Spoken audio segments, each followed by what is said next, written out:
बहुत समय पहले की बात है। एक साधु अपनी पत्नी के साथ नदी के तट पर रहता था। उन दोनों की कोई संतान नहीं थी। उनकी बड़ी इच्छा थी कि कम से कम एक संतान उनके यहाँ जरूर हो।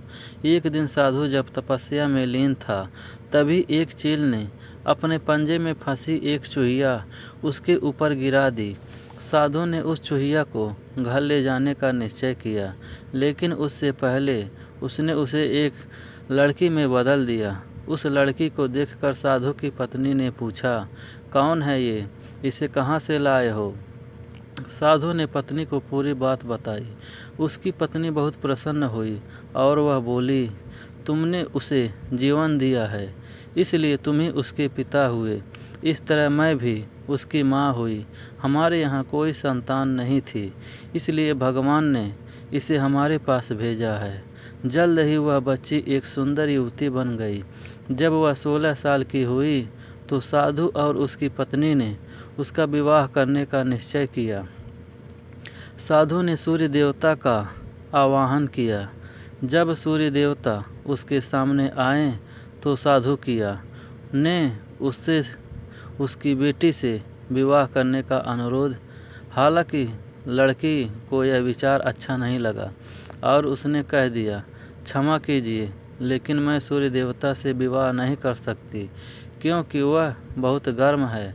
निराश साधु ने सूर्य देवता से कहा कि अब वे ही उसकी लड़की के लिए कोई सुयोग्य वर सुझाएं। सूर्य देवता ने कहा, बादलों के देवता से आपकी लड़की की जोड़ी सही बैठेगी, क्योंकि वे ही धूप की गर्मी से उसकी रक्षा कर सकते हैं। साधु ने अब बादल देवता से उसकी लड़की से विवाह करने का अनुरोध किया। इस बार भी लड़की ने विवाह से इनकार कर दिया और बोली, मैं इस काले व्यक्ति से विवाह नहीं करूंगी। इसके अलावा बादलों की गरज से मुझे डर भी लगता है। साधु फिर से उदास हो गया और उसने बादल देवता से अनुरोध किया कि वे ही कोई सुयोग्य वर सुझाएं। बादल देवता ने कहा, पवन देवता के साथ इसकी जोड़ी अच्छी रहेगी, क्योंकि वे आसानी से मुझे उड़ा सकते हैं। साधु ने अब पवन देवता से विवाह का अनुरोध किया। इस बार भी लड़की ने विवाह से इनकार कर दिया और बोली, मैं ऐसे अस्थिर व्यक्ति से विवाह नहीं कर सकती जो हर समय यहाँ वहाँ उड़ता रहता हो। साधु काफ़ी परेशान हो गया। साधु ने पवन देवता से ही कोई सुयोग्य वर सुझाने को कहा। पवन देव ने जवाब दिया, पर्वतों के राजा बहुत मजबूत और स्थिर हैं। वे बहती हुई हवा को भी आसानी से रोक सकते हैं। उनसे आपकी लड़की की जोड़ी सही बैठेगी। साधु अब पर्वतराज के पास गया और उससे उसकी लड़की के साथ विवाह करने का अनुरोध किया।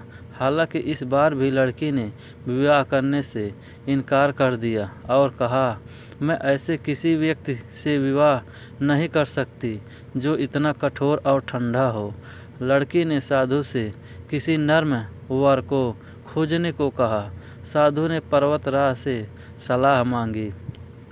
पर्वतराज ने जवाब दिया, किसी चूहे के साथ ही आपकी लड़की की जोड़ी अच्छी रहेगी, क्योंकि वह नरम भी है और आसानी से किसी पर्वत में भी बिल बना सकता है। इस बार लड़की को वर पसंद आ गया।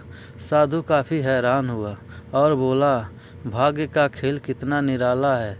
तुम मेरे पास एक चूहिया के रूप में आई थी और मैंने ही तुम्हें लड़की का रूप दिया था।